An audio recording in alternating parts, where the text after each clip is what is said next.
10টার সময় হচ্ছে, 9:30টার সময় হচ্ছে, 10টার সময় হচ্ছে। একটুখানি হাঁটলে অন্তত 1.5-2 ঘন্টা। আর এখানে কিন্তু চিমকান্ডি এসছে hotspot. Hey guys, good morning, welcome to my new blog. আমার নাম কাবি, তুমি দেখছো আমার কাবি। তো এর আগের ব্লগটা তোমাদের মনে আছে হয়তো, যে আমি থেকে গেছিলাম। তো আবার ডিসিশন হচ্ছে যে সেখানটা যাওয়ার, যেহেতু ওখান থেকে ফোন এসছে, আমাদেরকে যেতে বলেছে। তো দেখা যাক আমরা কবে কী যাই, ডেট ফাইনাল করে তোমাদেরকে জানিয়ে দেবো যে আমরা এই ডেটে যাচ্ছি।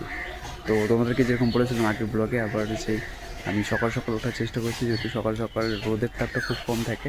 তো এবার থেকে এটাই করছি, আজকে তাই 8টার সময় উঠেছি, যে আবার 9টার সময় ব্লগিং করার স্টার্ট করছি। তো চলো রাস্তার দিকে যে ওয়াকিংটা শেষ করি। তো বন্ধুরা, আমি বেরিয়ে গেছিলাম ওয়াকিং করতে, আর এখন রাস্তায় আছি। তো তোমরা দেখতে পাচ্ছ পিসি বাড়ির সামনে আছি এখানটায়। তো চলো ওই মাথায় অবধি যাবো, ওই মাথার পরে 2-3 রাউন্ড মারবো, 2-3 রাউন্ড মারার পরে আবার বাড়ি ফিরে যাবো, যেহেতু রোদটা একটু বেশি বেড়ে যাবে না তো। তো বন্ধুরা, হাঁটা হয়ে গেছে আমার, আমি এখন বাড়িতে চলে এসেছি। আর এখনও তো বাড়িতে মা আসেনি, তাই জন্য অপেক্ষা করতে হবে এখন মা কখন আসে, তারপরে স্নান করবো, যেহেতু বাবা তো কাজে আছে, তাই না? তো চলো দেখি মা কখন আসে। যে বন্ধুরা হচ্ছে মা কাজ থেকে চলে এসেছে, আর কাজ থেকে আসার পরে কিন্তু বাইরে চেয়ার ফিয়ার বার করে দিয়েছে। কি বল? একটুখানি হাঁটলে অন্তত 1.5-2 ঘন্টা তো হাঁটতে হবে। আমি 8:30টার সময় উঠছি, আর এখন কটা বাজে সেটা দেখো। কটার সময় উঠছি? 10:15টার সময় উঠছি। 10:30টার সময় উঠছি, 9:30টার সময় উঠছি, 10:15টার সময় উঠছি। 9:30টার সময় উঠছি ঘুম থেকে। বাচ্চা ওনার কথা বিশ্বাস করবো না। তোর মিথ্যা কথা করছিস। আর আমি যদি ডেট দেখাতে পারি ফটো তোলার, সেটা 9:30টার সময়। ডেট না, ডেট যদি আমি ও, date। একই ডেট।